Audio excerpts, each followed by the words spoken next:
젊은 층에도 영향을 미치는 이유가 명확해집니다.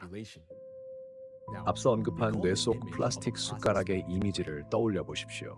안타깝게도 그것은 무해하게 머물러 있는 것이 아닙니다.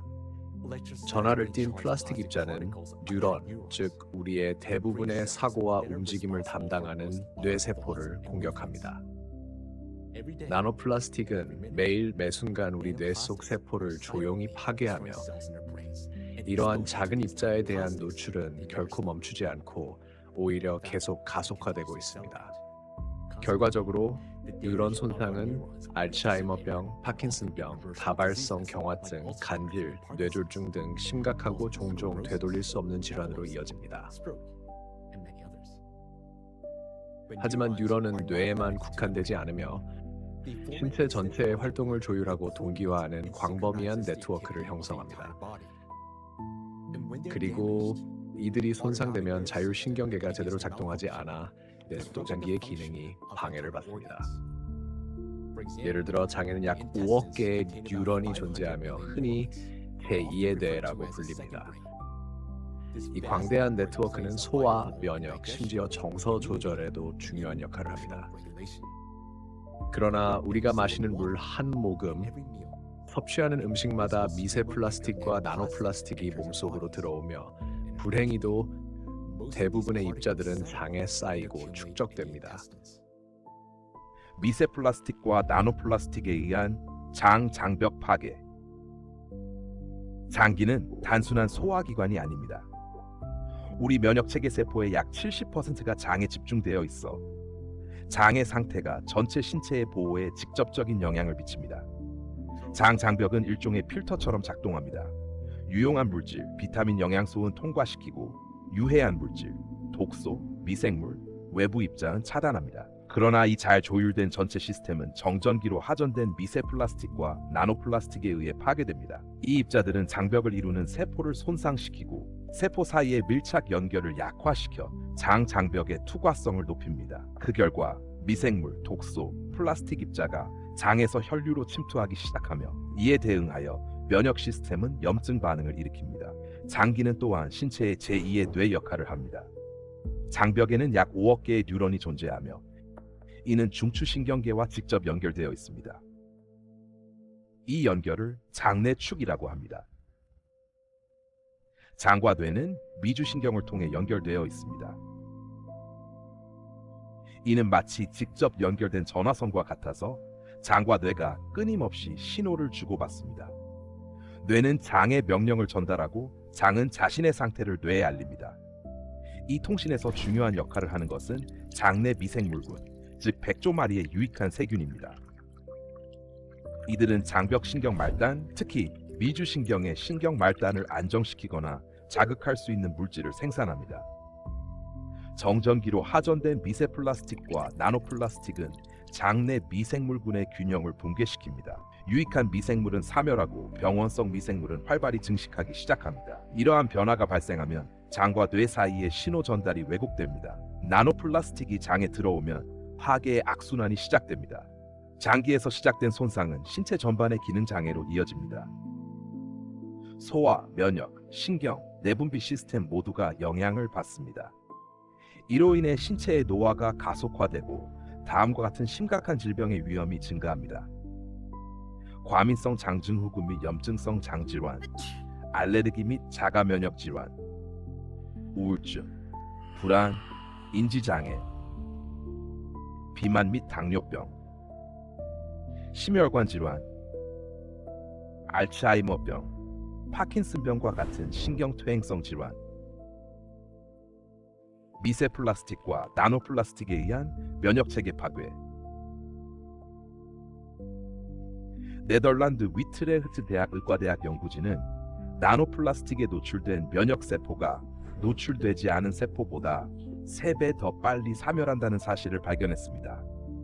이처럼 면역 세포의 사멸이 가속화되면 면역력이 심각하게 약화되고 신체의 감염 대응 능력이 감소합니다. 이는 전신에 걸친 염증 반응의 확산에도 기여합니다. 중국 정저우 대학교와 허난암병원 연구진은 나노플라스틱이 혈액 및 면역세포가 생성되고 성숙하는 기관인 골수와 흉선까지 침투할 수 있음을 발견했습니다. 골수는 두 가지 핵심 기능을 수행합니다. 한편으로는 적혈구, 백혈구, 혈소판이 형성되는 혈액세포 공장 역할을 하며 다른 한편으로는 골수 줄기세포가 뼈, 연골, 근육, 지방 조직 재생에 관여합니다. 나노플라스틱이 줄기세포에 미치는 영향은 재생의 근본을 손상시키는 것을 의미합니다. 첫째, 혈액 형성이 악화됩니다. 적혈구 부족으로 빈혈이 발생할 수 있으며 백혈구 감소로 면역력이 떨어지고 혈소판 부족으로 출혈 위험이 증가합니다. 둘째, 골세포 손상으로 뼈가 약해지고 골절 위험이 높아지며 회복 속도가 느려집니다. 나노플라스틱은 면역 체계를 파괴할 뿐만 아니라 정전기 전하를 통해 병원체의 증식과 생존력을 높이는 환경을 조성합니다. 미국 일리노이 대학교의 한 연구에 따르면 양전하를 띤 나노플라스틱 입자는 대장균과 같은 장내 세균의 생리적 스트레스를 증가시켜 병원성을 강화하는 것으로 나타났습니다. 이 과정에서 결정적인 역할을 하는 요소는 바로 정전기 전하입니다. 전하가 미생물의 병원성을 증가시키는 핵심 요인으로 작용합니다. 반면 정전기 전하를 띠지 않은 나노플라스틱 입자는 세균의 생리적 스트레스를 유발하지 않았으며 인체에 대한 위험성도 증가하지 않았습니다.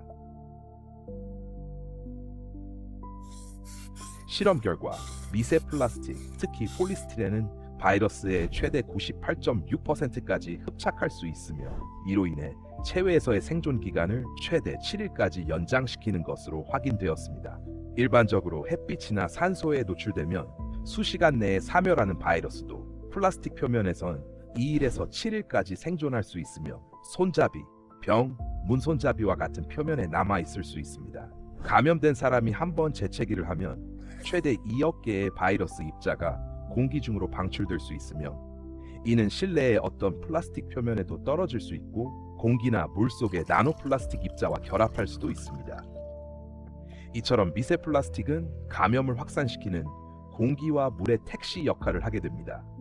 정전기를 띤 미세 플라스틱과 나노플라스틱 입자가 혈류로 들어가면 이들은 빠르게 혈장 단백질로 둘러싸여 바이오 코로나를 형성합니다. 이로 인해 해당 입자들은 체내의 정상 세포로 위장되어 면역 체계의 인식에서 벗어나게 됩니다.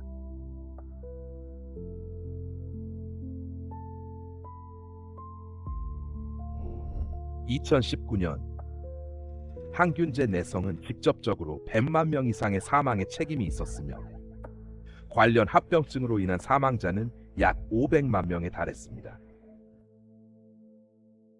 2025년에 발표된 연구들은 플라스틱이 박테리아의 항생제 내성 발달을 촉진하여 의학이 점점 통제하기 어려운 위기를 초래하고 있음을 보여줍니다.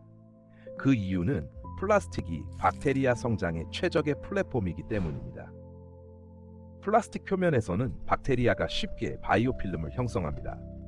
바이오필름은 햇빛, 건조, 면역계의 공격, 그리고 무엇보다 항생제로부터 박테리아를 보호하는 밀집된 보호층입니다. 바이러스와 마찬가지로 박테리아 역시 다른 재질보다 플라스틱 표면에서 더 오래 생존할 수 있으며 경우에 따라 3일 이상 유지되기도 합니다. 이로 인해 미세 플라스틱은 물, 토양, 식품을 통해 위험한 미생물을 효율적으로 운반하는 매개체가 됩니다. 볼리비아 가톨릭 대학교 산파블로의 정확과학 및 공학연구센터 소속 연구자이자 수질화학 및 미생물학 박사인 폴 다브작은 미세 플라스틱 표면에 형성된 바이오필름이 그 위험성을 더욱 증폭시킨다고 지적합니다. 실험실에서 우리는 미세 플라스틱이 금속 및 미생물과 어떻게 상호작용하는지를 연구하고 있습니다. 관찰 결과 미세 플라스틱은 물리적, 화학적 흡착 과정을 통해 금속을 흡착할 수 있으며 입자 표면에 박테리아 바이오필름이 형성될 경우 이러한 능력이 더욱 증가합니다. 이러한 상호작용은 플라스틱의 종류와 입자 크기에 따라 달라지며 이는 입자의 정전기 전하를 변화시킵니다. 그 결과 미세 플라스틱은 자석처럼 작용하여 더 많은 오염물질을 표면으로 끌어당기게 됩니다. 실험실 조건에서 보스턴 대학교 연구진은 박테리아가 미세 플라스틱과 접촉할 경우 전자 전달과 연관된 특수한 대사 과정을 활성화한다는 사실을 발견했습니다. 쉽게 말해 플라스틱 입자는 박테리아와 전자를 공유하며 일종의 에너지 저장 장치처럼 작용합니다. 이 과정은 세포의 전자 전달이라고 불립니다. 이는 박테리아에 추가적인 에너지를 제공하여 박테리아를 더 강하게 만들고 더 빠른 분열과 돌연 변이를 촉진하며 항생제 침투를 차단하는 닫힌 구조의 강인한 바이오필름을 형성하도록 돕습니다. 둘째로, 이러한 추가 에너지는 항생제 내성의 발달을 직접적으로 가속화합니다.